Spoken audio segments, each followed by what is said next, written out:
നമ്മളെ അടുത്ത് സ്ഥിരമായിട്ട് പേഷ്യൻസ് വന്ന് പറയുന്ന ഒരു സങ്കടമാണ്. ഡോക്ടറെ, ഒരുപാട് ആഗ്രഹിച്ച് മോഹിച്ച് വരുന്നതാണ് നാട്ടിൽ. എന്താണെന്നറിയില്ല, ഈ പ്രാവശ്യം വന്നത് വൻ പരാജയമാണ്. അങ്ങനെ ആക്കണം ഇങ്ങനെ ആക്കണം എന്നൊക്കെ ഒരുപാട് മനസ്സിൽ ആഗ്രഹിച്ചിട്ട് ഒന്നും നടക്കാതെ, ഉദ്ധാരണം പോലും നടക്കാതെ വൈഫിൻ്റെ മുന്നിൽ, വൈഫിനാണെങ്കിലും ഭയങ്കര സങ്കടം. എന്താണ് ചെയ്യേണ്ടതെന്ന് അറിയേയില്ല, ആകെ 2 മാസമുണ്ട്, ഞാൻ എന്ത് ചെയ്യണമെന്ന് അറിയാതെ നിൽക്കുകയാണ് എന്ന അവസ്ഥയിൽ നിൽക്കുന്ന ആളുകൾ പലരും നമ്മൾക്കിടയിലുണ്ട്. ഇവർക്കുള്ള വീഡിയോ ആണ് ഇന്ന് ആക്ച്വലി ഞാൻ ചെയ്യുന്നത്. അതേപോലെ മറ്റൊരു കണ്ടീഷനുണ്ട്. ചില ആളുകളുണ്ട്, നമ്മളെ നാട്ടിൽ തന്നെ വർക്ക് ചെയ്യുന്നവരാണ്. ആഴ്ചയിൽ ഒരിക്കലേ ഞാൻ വീട്ടിൽ പോകുന്നുള്ളൂ. അന്നെങ്കിലും എപ്പോഴെങ്കിലും ആയിരിക്കും ചിലപ്പോൾ എൻ്റെ വൈഫുമായിട്ട് ഞാൻ ബന്ധപ്പെടുന്നത്. അന്നും ഇങ്ങനെ സംഭവിക്കാണ്ട്, അല്ലെങ്കിൽ എനിക്ക് ഒന്നും പറ്റാത്തൊരു സാഹചര്യത്തിലേക്ക് എത്തുമ്പോൾ ഞാൻ ആകെ എനിക്ക് മനസ്സുകൊണ്ട് ആഗ്രഹമുണ്ട് താനും, എൻ്റെ ശരീരം കൊണ്ട് എനിക്കൊന്നും പറ്റുന്നില്ല. അവളും തന്നെ, എന്നാൽ പിന്നെ എന്തിനാ ഈ പരിപാടിക്ക് നിന്നത്, എനിക്ക് അല്ലെങ്കിലേ താല്പര്യമില്ല, നിങ്ങൾക്ക് ഇനി താല്പര്യം ഉണ്ടല്ലോ, എപ്പോഴെങ്കിലും ഒന്ന് തരണമല്ലോ എന്നുള്ളതിൽ ഞാൻ നിന്ന് തരുമായിരുന്നു നിങ്ങൾക്ക് എന്നുള്ള രീതിയിലുള്ള കുത്തുവാക്കുകൾ വേറെയും കേൾക്കുന്നുണ്ട്.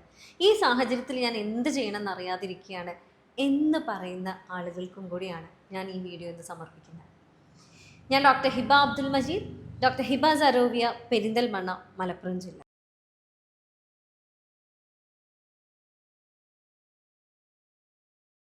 അപ്പോൾ നമ്മൾ ആദ്യം തന്നെ നോക്കുന്നത് എന്തുകൊണ്ടാണ് ഈ ഉദ്ധാരണക്കുറവ് ഉണ്ടാകുന്നത് എന്നുള്ളത്. പല ആളുകളും ആദ്യം ചോദിക്കുക തന്നെ, ഒരു കാര്യമില്ല ഡോക്ടറെ, ഞാൻ പുക വലിക്കുന്നില്ല, മദ്യപിക്കുന്നില്ല, ഒരു അനാവശ്യ ശീലങ്ങളില്ല, അതേപോലെ എനിക്ക് രോഗങ്ങളില്ല, പിന്നെ എന്തുകൊണ്ടാണ് എനിക്ക് ഉദ്ധാരണം ഉണ്ടാകുന്നത്, ഉദ്ധാരണക്കുറവ് ഉണ്ടാകുന്നത് എന്നുള്ളത് എനിക്ക് ഒരു ഐഡിയയും കിട്ടുന്നില്ല എന്നുള്ള രീതിയിൽ പല ആളുകളും പറയാറുണ്ട്. അപ്പോൾ ആദ്യം തന്നെ നമ്മൾ നോക്കുകയാണെന്നുണ്ടെങ്കിൽ ഇതിൻ്റെ കാരണങ്ങൾ പലതാണ്. ഷുഗറും പ്രഷറും തന്നെ ഉണ്ടാവണം നിങ്ങൾക്ക് ഉദാഹരണക്കുറവ് ഉണ്ടാവാൻ എന്നുള്ള ഒരു നിർബന്ധവുമില്ല. അതിൽ ആദ്യത്തെ കാരണം എന്ന് പറയുന്നത് ചിലപ്പോൾ നിങ്ങളുടെ ഹൃദയ സംബന്ധമായിട്ടുള്ള കാരണങ്ങളാവാം. അതായത് ഹൃദയത്തിനെ ബാധിക്കുന്ന, അല്ലെങ്കിൽ നിങ്ങളെ ബ്ലഡ് പമ്പ് ചെയ്യുന്നിടത്ത് ബാധിക്കുന്ന, അല്ലെങ്കിൽ ബ്ലഡ് എത്തിക്കുന്ന രീതിയിലേക്കുള്ള ബാധിക്കുന്ന പ്രശ്നങ്ങൾ, അതായത് നമ്മളുടെ ഷുഗർ, ഹൈപ്പർ ടെൻഷൻ, അതെറോസ്ക്ലീറോസിസ് പോലുള്ള രോഗങ്ങൾ ആവാം. അതല്ല എന്നാണെന്നുണ്ടെങ്കിൽ ഒരു പക്ഷേ അവർക്ക് ഭയങ്കര മെൻ്റൽ ആങ്സൈറ്റി ഉള്ള ആളുകളാവാം. കോർട്ടിസോൾ ഭയങ്കര ശരീരത്തിൽ എപ്പോഴും ഇൻക്രീസ് ചെയ്ത് നിൽക്കുന്ന വിധത്തിലാവാം. മെയിൽ ഹോർമോണായ ടെസ്റ്റോസ്റ്ററോണിൻ്റെ കുറവ് കാരണം ഇതേ പ്രശ്നങ്ങൾ ഉണ്ടാവാം. അതേപോലെ തന്നെ മറ്റൊരു കാരണം എന്ന് പറയുന്നത് യൂറിക് ആസിഡ് കൂടുതലുള്ളത് കൊണ്ടാവാം, അല്ലെങ്കിൽ കൊളസ്ട്രോൾ കൂടുതലുള്ളത് കൊണ്ടാവാം. അതല്ല എന്നാണെന്നുണ്ടെങ്കിൽ ജീവിതശൈലി കാരണം ഉണ്ടാകാം. അതായത് ഇപ്പോൾ നേരത്തെ പറഞ്ഞ പോലെ പുകവലി, അല്ലെങ്കിൽ മദ്യപാനം, അല്ലെങ്കിൽ എന്തെങ്കിലും ഡ്രഗ്സ് യൂസ് ചെയ്യുന്നത് കൊണ്ടൊക്കെ ഇത്തരം രൂപത്തിലുള്ള പ്രശ്നങ്ങൾ ഉണ്ടാവാം. അതേപോലെ തന്നെ ചില ആളുകളുടെ ആ ഭാഗത്തേക്കുള്ള നെർവ് ഡാമേജ് കാരണം, അല്ലെങ്കിൽ നരമ്പുകളുടെ നാഡികളുടെ ഡാമേജ് കാരണം, അല്ലെങ്കിൽ എന്തെങ്കിലും രക്തയോട്ടത്തിൻ്റെ പ്രശ്നത്താലും ഈ പ്രശ്നങ്ങൾ ഉണ്ടാവാം. അതേപോലെ ചില ആളുകളിൽ വൈറ്റമിൻ ഡി കുറയുകയാണെങ്കിലും ഇത്തരത്തിലുള്ള പ്രശ്നം ഉണ്ടാവാം. അപ്പോൾ ഇതൊക്കെ സംഭവിക്കുമ്പോഴും എന്താ ഉണ്ടാകുന്നതെന്ന് വെച്ചാൽ, ഈ ഒരു ലിംഗത്തിലേക്കുള്ള രക്തയോട്ടം കറക്റ്റായിട്ട് നടക്കുന്നില്ല എന്നുള്ളതാണ് മെയിൻ പ്രോബ്ലം. അത് ബേസിക്കായിട്ട് പറയുകയാണെന്നുണ്ടെങ്കിൽ ഒരു പക്ഷേ ഈ ലിംഗത്തിനകത്തുള്ള രക്തധമനികളിൽ എന്തെങ്കിലും ചെറിയ രീതിയിലുള്ള ഡാമേജസ് ഉണ്ടായിട്ടുണ്ടാവാം.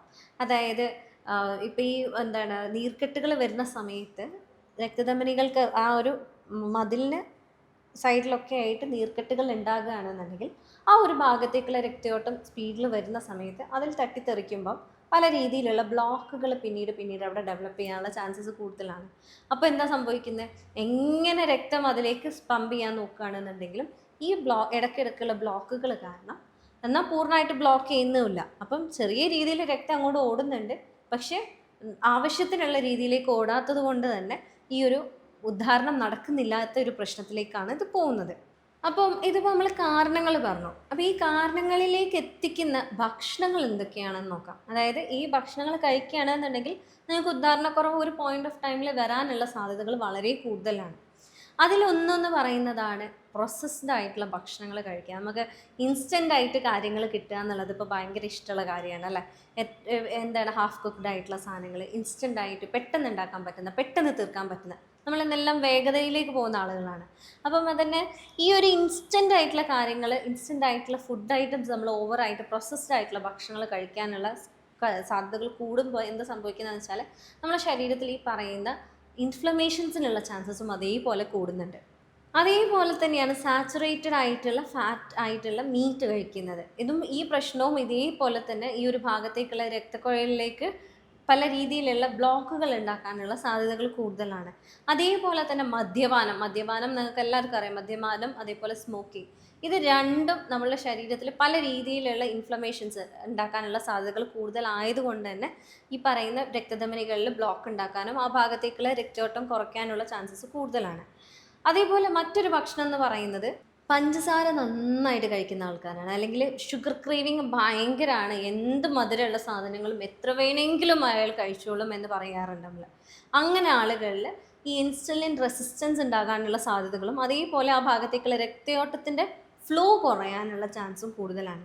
അപ്പോൾ ഇങ്ങനെയൊക്കെ നമ്മൾ ലൈഫ് സ്റ്റൈൽ കൊണ്ടുപോകുകയാണെന്നുണ്ടെങ്കിൽ എന്തായാലും ഉദാഹരണക്കുറവ് ഒരു പോയിന്റ് ഓഫ് ടൈമിൽ നിങ്ങൾക്ക് ഉണ്ടാകാനുള്ള ചാൻസസ് കൂടുതലാണ്.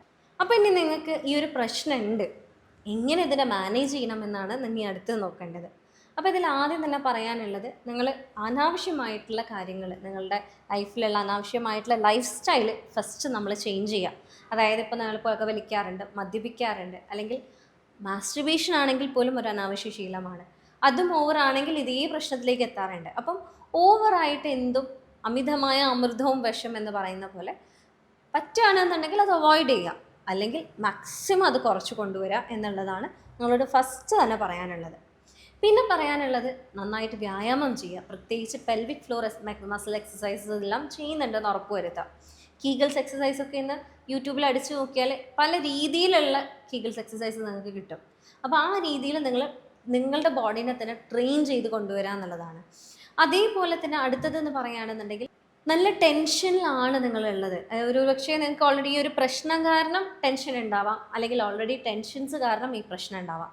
എങ്ങനെയാണെങ്കിലും ഈ ടെൻഷൻ ആദ്യം നമ്മൾ പിടിച്ചു കെട്ടാതെ നമുക്കൊന്നും മുന്നോട്ട് പോകാൻ പറ്റില്ല. കാരണം എന്താണെന്ന് വെച്ചാൽ, എങ്ങനെയാണെങ്കിലും ഈ ടെൻഷൻസ് കൂടുമ്പോൾ നിങ്ങളുടെ ശരീരത്തിൽ കോർട്ടിസോളിൻ്റെ അളവ് കൂടുകയാണ്. ഇത് കൂടുന്തോറും നിങ്ങളുടെ ശരീരത്തിൽ അനാവശ്യമായിട്ടുള്ള നീർക്കെട്ടുകളുടെ അവസ്ഥ കൂടുകയാണ്. സ്വാഭാവികമായിട്ടും രക്തധമനികൾ അത് എഫക്റ്റ് ചെയ്യാൻ സാധ്യതയുണ്ട്. വീണ്ടും നിങ്ങൾക്ക് ഉദാഹരണക്കുറവിലേക്ക് തന്നെ ഇത് നയിക്കാനുള്ള ചാൻസസും വളരെ കൂടുതലാണ്. അപ്പോൾ എങ്ങനെയാണെന്നുണ്ടെങ്കിലും നിങ്ങൾക്ക് സ്ട്രെസ് ഉണ്ടോ, ഒന്നുകിൽ ഒരു ഡോക്ടറെ കാണാം, അല്ലെങ്കിൽ ഒരു കൗൺസിലറിനെ കാണാം, അല്ലെങ്കിൽ ഒരു ഫ്രണ്ടിൻ്റെ സഹായം തേടാം, അല്ലെങ്കിൽ നിങ്ങളെ തന്നെ മാക്സിമം സെൽഫ് ഹെൽപ്പ് ബുക്സ് ഒക്കെ ഇന്ന് അവൈലബിൾ ആണ്. ഏത് രീതിയിലാണെങ്കിലും നിങ്ങളെ തന്നെ സെൽഫ് മോട്ടിവേറ്റ് ചെയ്ത് ഈ ഒരു കുഴിയിൽ നിന്ന് പുറത്തു ചാടാൻ വേണ്ടി ശ്രമിക്കുക എന്നുള്ളതാണ് പിന്നെ പറയാനുള്ള കാര്യം എന്ന് പറയുന്നത്. അതേപോലെ തന്നെ പിന്നീട് ചെയ്യേണ്ട കാര്യം എന്താണെന്ന് വെച്ചാൽ, നിങ്ങൾ ഭക്ഷണത്തിൽ നല്ല രീതിയിൽ നിങ്ങൾ ഫോക്കസ് ചെയ്യുന്നുണ്ടെന്ന് ഉറപ്പ് വരുത്താം. അതായത് നല്ല ഹെൽത്തി ആയിട്ടുള്ള പച്ചക്കറികൾ നന്നായിട്ട് കഴിക്കുക, അതേപോലെ തന്നെ പ്രോസസ്ഡ് ആയിട്ടുള്ള ഭക്ഷണങ്ങൾ കഴിക്കാതിരിക്കുക. നമ്മൾ മേലെ പറഞ്ഞ അനാവശ്യമായിട്ടുള്ള, അല്ലെങ്കിൽ നിങ്ങളുടെ ബോഡിക്ക് എന്നും ഹാനികരമായിട്ടുള്ള ഭക്ഷണങ്ങൾ മാക്സിമം അവോയ്ഡ് ചെയ്യുക. അതേപോലെ നല്ല രീതിയിലുള്ള ഓർഗാനിക് ആയിട്ടുള്ള ഫുഡുകൾ കഴിക്കാൻ പറ്റുകയാണെന്നുണ്ടെങ്കിൽ ഒന്നും കൂടെ ബെറ്റർ ആയിരുന്നേനെ. അപ്പം ഈ രീതിയിലേക്ക് നിങ്ങളെ ഭക്ഷണ രീതി കൊണ്ടുവരിക, എക്സസൈസ് കൊണ്ടുവരിക. അതേപോലെ തന്നെ പറയാനുള്ളത്, നിങ്ങൾ പാർട്ട്ണറുമായിട്ട് കാര്യങ്ങൾ കമ്മ്യൂണിക്കേറ്റ് ചെയ്യുക എന്നുള്ളതാണ്. കാരണം പലപ്പോഴും നമ്മളെടുത്ത് വരുന്ന പേഷ്യൻസ്, എനിക്ക് തോന്നുന്ന ഒരു 75 എന്ന് തന്നെ പറയാം, 75 to 80% ആളുകളും അവരുടെ വൈഫോ അല്ലെങ്കിൽ അവരുടെ പാർട്ട്നേഴ്സ് ആരും അറിയാതെയാണ് നമ്മളടുത്ത് ട്രീറ്റ്മെൻറ്റിന് വരുന്നത്. അവരറിഞ്ഞു കഴിഞ്ഞാൽ ഇതിന് സമ്മതിക്കില്ല, അല്ലെങ്കിൽ അറിഞ്ഞു കഴിഞ്ഞാൽ നാണക്കേടാണ്, മോശമാണ്, അറിയാൻ പാടില്ല കേട്ടോ, നിങ്ങൾ കൊണ്ടുവരുന്ന മെഡിസിൻ എന്തിൻ്റെ മെഡിസിൻ ആണെന്നുള്ളത് അറിയാൻ പാടില്ല എന്ന് പറഞ്ഞിട്ട് പലപ്പോഴും നമ്മളടുത്ത് പേഷ്യൻസ് വരുന്നത് തന്നെ. പക്ഷെ അങ്ങനെയല്ല, നിങ്ങളുടെ പാർട്ട്ണറിൻ്റെ അടുത്ത് കമ്മ്യൂണിക്കേറ്റ് ചെയ്യുമ്പോൾ ഈ അനാവശ്യമായിട്ടുള്ള ആൻസൈറ്റി അവിടെ നമുക്ക് കുറയ്ക്കാം. ഈ ആൻസൈറ്റി ഉണ്ടാവുമ്പോൾ തന്നെ, അയ്യോ ഇത് ശരിയാവില്ലേ എന്നുള്ള കോൺസ്റ്റൻറ്റ് രീതിയിൽ നിങ്ങളുടെ മനസ്സിൽ ഇതിങ്ങനെ ഉരുവിട്ടുകൊണ്ടിരിക്കും നിങ്ങൾ ഈ ഒരു സെക്സിലേക്ക് പോകുമ്പോൾ. അപ്പോൾ അതിനേക്കാളും നല്ലത് നിങ്ങളുടെ പാർട്ട്ണറിന് അത് അറിയുന്നുണ്ടെങ്കിൽ ആ ഒരു രീതിയിലേക്ക് നിങ്ങളെ ഫോർപ്ലേ കൊണ്ടുപോകാനും നിങ്ങളൊന്നും കൂടെ ആ ഒരു രീതിയിൽ ഉണർത്താനും അത് ഹെൽപ്പ് ചെയ്യും. അപ്പം എപ്പോഴും ഒരു നല്ല കമ്മ്യൂണിക്കേഷൻ അവിടെ കീപ്പ് ചെയ്യുന്നുണ്ട് എന്നുള്ളത് ഉറപ്പ് വരുത്താം. അതേപോലെ ഇതിലൊരു കാര്യം പറയാൻ വിട്ടുപോയത് എന്താണെന്ന് വെച്ചാൽ, ചില മരുന്നുകൾ കഴിക്കുമ്പോഴും ഇത്തരത്തിലുള്ള പ്രശ്നങ്ങൾ ഉണ്ടാവാറുണ്ട്. അപ്പോൾ നിങ്ങൾ ചില മരുന്നുകൾ കഴിച്ചു തുടങ്ങിയതിന് ശേഷമാണ് നിങ്ങൾക്ക് ഉദാഹരണക്കുറവ് ഉണ്ടായി തുടങ്ങിയിട്ടുണ്ടെന്നുണ്ടെങ്കിൽ, നിങ്ങൾ എന്തായാലും നിങ്ങളുടെ നിങ്ങൾക്ക് മരുന്ന് തന്ന ആ ഡോക്ടറോട് തന്നെ പോയി സംസാരിക്കണം. എനിക്കിങ്ങനെ ഒരു പ്രശ്നമുണ്ട്, ഇത് കഴിച്ചതിന് ശേഷമാണ് എന്നുള്ളത്. അപ്പോൾ അങ്ങനെയാണെന്നുണ്ടെങ്കിൽ അതിനനുസരിച്ചുള്ള മെഡിസിൻ അവരെ മാറ്റി എഴുതുകയോ അതിനുള്ള രീതിയിലുള്ള പോംവഴികൾ നിങ്ങൾക്ക് പറഞ്ഞു തരികയോ ചെയ്യുന്നതായിരിക്കും. അപ്പോൾ പിന്നെ പറയാനുള്ളത്, ഇനി ഇപ്പം നമ്മളിതുവരെ എന്തൊക്കെ കാരണത്താലാണ് എന്തൊക്കെ ചെയ്യണം എന്നുള്ളത് പറഞ്ഞു, എന്തൊക്കെ കഴിക്കണം എന്നുള്ളതാണ് ഇനി നമ്മൾ നോക്കുന്നത്. നിർബന്ധമായിട്ടും നിങ്ങളുടെ ഫുഡിൽ സ്പിനാച്ച് അല്ലെങ്കിൽ നമ്മൾ പല രീതിയിലുള്ള ഗ്രീൻ ലീഫി വെജിറ്റബിൾസ് ഇൻക്ലൂഡ് ആവുന്നുണ്ടെന്ന് നോക്കണം. അതേപോലെ ക്യാരറ്റ്സ്, ബീട്രൂട്ട്സ്, അതേപോലെ നമ്മളുടെ ഡേറ്റ്സ്, മുട്ട, അവക്കാഡോ എന്നിവ പോലുള്ള, അതേപോലെ വൈറ്റമിൻ സി റിച്ച് ആയിട്ടുള്ള ഫ്രൂട്ട്സ്, അതേപോലെ നമ്മളുടെ സിങ്ക് റിച്ച് ആയിട്ടുള്ള ഫുഡ്, സപ്ലിമെൻറ്റ്സ് ആയിട്ട് പറയുകയാണെന്നുണ്ടെങ്കിൽ സിങ്ക് റിച്ച് ആയിട്ടുള്ള ഫുഡ്, vitamin B6 റിച്ച് ആയിട്ടുള്ള ഭക്ഷണങ്ങൾ, ഇതെല്ലാം നിങ്ങൾ ഇൻക്ലൂഡ് ചെയ്യുന്നുണ്ട് എന്നുള്ളത് ഉറപ്പ് വരുത്തുക. കാരണം എന്താണെന്ന് വെച്ചാൽ ഇതെല്ലാം നിങ്ങളുടെ ആ ഒരു ഭാഗത്തേക്കുള്ള രക്തയോട്ടത്തെ കൂടുതൽ ഇമ്പ്രൂവ് ചെയ്യാനും അവിടെ എന്തെങ്കിലും നീർക്കെട്ടുകൾ ഉണ്ടെന്നുണ്ടെങ്കിൽ അതിനെ അവോയ്ഡ് ചെയ്ത് കംപ്ലീറ്റ് ആയിട്ട് അങ്ങോട്ടേക്ക് രക്തം എത്തിക്കാൻ ഹെൽപ്പ് ചെയ്യുകയും ചെയ്യുന്നുണ്ട്. അപ്പോൾ ഇതിൽ ആദ്യം തന്നെ പറയുകയാണെന്നുണ്ടെങ്കിൽ നമ്മൾ നൈട്രിക് ഓക്സൈഡ് റിച്ച് ആയിട്ടുള്ള ഭക്ഷണങ്ങൾ കഴിക്കുകയാണെന്നുണ്ടെങ്കിൽ ഈ പറഞ്ഞ അതേ എഫക്റ്റ് ആണ്, അതായത് ആ ഒരു ഭാഗത്തേക്കുള്ള നീർക്കെട്ടുകൾ ഇല്ലായ്മ ചെയ്യുക. അതെങ്ങനെയാണെന്ന് വെച്ചാൽ ആൻറ്റി ഓക്സിഡൻ്റ് ആണ് ഈ നൈട്രിക് ഓക്സൈഡ് എന്ന് പറയുന്നത്. അപ്പോൾ ഈ ആൻറ്റി ഓക്സിഡൻ്റ് എന്ന് പറയുന്നത് നമ്മുടെ ശരീരത്തിലുള്ള അനാവശ്യമായിട്ടുള്ള ഫ്രീ റാഡിക്കൽസ്, അതായത് വേസ്റ്റ് പ്രോഡക്റ്റ് ആയിട്ടുള്ള ഫ്രീ റാഡിക്കൽസ് അവിടെ ഇവിടെയും പോയിട്ട് നീർക്കെട്ടുകൾ ഉണ്ടാക്കുന്നതിന് തടയാൻ അത് നന്നായിട്ട് ഹെൽപ്പ് ചെയ്യും. അതായത് ഈ ഫ്രീ റാഡിക്കൽസിനെ ഇല്ലായ്മ ചെയ്യുക എന്നുള്ളതാണ് ഈ നൈട്രിക് ഓക്സൈഡ് ചെയ്യുന്നത്. അപ്പോൾ അതിൽ റിച്ച് ആയിട്ടുള്ള ഭക്ഷണങ്ങൾ എന്ന് പറയുകയാണെങ്കിൽ നമ്മൾ അനാർ, പോമിഗ്രാനറ്റ് എന്ന് പറയുന്നത് റിച്ച് ഇൻ നൈട്രിക് ഓക്സൈഡ് ആണ്. അതേപോലെ green leafy vegetables, vitamin C rich ആയിട്ടുള്ള ഫ്രൂട്ട്സ്, അതായത് നമ്മൾ ഓറഞ്ച്, മുസമ്പി, പപ്പായ, പേരക്ക, അതേപോലെ നമ്മൾ നെല്ലിക്ക ഒക്കെ vitamin C വളരെ റിച്ച് ആയിട്ടുള്ള സാധനമാണ്. അപ്പം ഇതിനിപ്പോൾ ഇത് ഫുഡിൽ നമുക്കിങ്ങനെ സപ്ലിമെൻറ്റ് ചെയ്യാം. ഇനി അതെല്ലാം നിങ്ങൾക്ക് സപ്ലിമെൻറ്റ്സ് എടുക്കണം എന്നുണ്ടെങ്കിൽ L-ആർജിനിൻ, അതേപോലെ L-സിട്രുലിൻ അല്ലെങ്കിൽ ബീറ്റ്റൂട്ട് പൗഡറൊക്കെ നിങ്ങൾക്ക് കിട്ടാവുന്നതാണ്. അപ്പോൾ നിങ്ങൾക്കത് നിങ്ങളുടെ സപ്ലിമെൻ്റ് ആയിട്ട് ഡെയിലി നിങ്ങളുടെ ലൈഫ് സ്റ്റൈലിൽ ഇൻക്ലൂഡ് ചെയ്യാവുന്നതാണ്. അതേപോലെ അടുത്തതെന്ന് പറയുകയാണെന്നുണ്ടെങ്കിൽ L-ആർജിനിൻ റിച്ച് ആയിട്ടുള്ള ഭക്ഷണങ്ങൾ നിങ്ങൾ കഴിക്കുന്നുണ്ട് എന്നുണ്ടെങ്കിൽ ഈ പറയുന്ന നൈട്രിക് ഓക്സൈഡിൻ്റെ പ്രിക്കസറാണ് L-ആർജിനിൻ. അതായത് L-ആർജിനിൽ നിന്ന് നമുക്ക് നൈട്രിക് ഓക്സൈഡ് നമ്മുടെ ബോഡിക്ക് ഉണ്ടാക്കാൻ കഴിയും. ഇപ്പം നേരത്തെ പറഞ്ഞ അതേ എഫക്റ്റ് നമ്മുടെ ബോഡിക്ക് ഇതിന് വരുത്താനും കഴിയും. അപ്പോൾ ഇതിൽ എന്തിലൊക്കെയാണ് ഏതൊക്കെ ഫുഡിലാണ് എന്ന് നോക്കുകയാണെന്നുണ്ടെങ്കിൽ നമ്മളുടെ സാധാരണയുള്ള പോൾട്രി ആയിട്ടുള്ള സാധനങ്ങൾ, അതായത് ചിക്കൻ അങ്ങനത്തെ ആ വർഗ്ഗങ്ങളിലുള്ള സാധനങ്ങൾ, അതേപോലെ റെഡ് മീറ്റിൽ നന്നായിട്ടുള്ളതാണ്, ഡാർക്ക് ചോക്ലേറ്റിൽ നന്നായിട്ടുള്ളതാണ്, അതേപോലെ നട്ട്സിൽ, പാലുൽപ്പന്നങ്ങളിലും ഈ L-ആർജിനിൻ നല്ല റിച്ച് ആയിട്ടുള്ളതാണ്. ഇനി സപ്ലിമെൻറ്റ്സ് നോക്കുകയാണെന്നുണ്ടെങ്കിൽ L-ആർജിനിൻ ക്യാപ്സ്യൂൾസ് അല്ലെങ്കിൽ പൗഡേഴ്സ് എല്ലാം അവൈലബിൾ ആണ് മാർക്കറ്റിൽ. അപ്പം അതും നിങ്ങളുടെ ലൈഫിൻ്റെ ഒരു ലൈഫ് സ്റ്റൈൽ ഭാഗമായിട്ട് കൊണ്ടുവരികയാണെന്നുണ്ടെങ്കിൽ ഒരു പരിധി വരെ നിങ്ങൾക്ക് ഉദാഹരണക്കുറവിനെ കുറച്ച് കൊണ്ടുവരാൻ കഴിയുന്നതായിരിക്കും. അപ്പം ചുരുക്കി പറയുകയാണെന്നുണ്ടെങ്കിൽ നിങ്ങൾക്ക് നിങ്ങളുടെ ലൈഫ് സ്റ്റൈലിനെ നല്ല രീതിയിൽ നോക്കുകയാണെന്നുണ്ടെങ്കിൽ, നിങ്ങളുടെ മാനസിക ആരോഗ്യത്തെ നല്ല രീതിയിൽ നോക്കുകയാണെന്നുണ്ടെങ്കിൽ, നിങ്ങളുടെ പാർട്ട്ണറുമായിട്ടുള്ള കമ്മ്യൂണിക്കേഷൻ നല്ല രീതിയിൽ വരുത്തുന്നുണ്ട് എന്നുണ്ടെങ്കിൽ ഒരു പരിധി വരെ ഈ പറയുന്ന ഉദാഹരണക്കുറവിനെ നമുക്ക് കംപ്ലീറ്റ് ആയിട്ട് തന്നെ വീട്ടിലിരുന്നു കൊണ്ട് നമുക്ക് സോൾവ് ചെയ്യാൻ പറ്റും. അതേപോലെ തന്നെ നിങ്ങൾ അതിനനുസരിച്ചുള്ള സപ്ലിമെൻറ്റ്സ് നൽകുകയാണെന്നുണ്ടെങ്കിലും ഒരു പരിധി വരെ നിങ്ങൾക്ക് ഒരു ഇഷ്യൂസ് ഇല്ലാതെ കാര്യങ്ങൾ മുന്നോട്ട് കൊണ്ടുപോകാൻ പറ്റും. എന്നിട്ടും പറ്റുന്നില്ല എന്നാണെങ്കിൽ നിങ്ങൾക്ക് എന്നെ കോൺടാക്ട് ചെയ്യാവുന്നതാണ്. ഞാൻ ഡോക്ടർ ഹിബ അബ്ദുൽ മജീദ്, ഡോക്ടർ ഹിബ സരോബിയ, പെരിന്തൽമണ്ണ, മലപ്പുറം ജില്ല.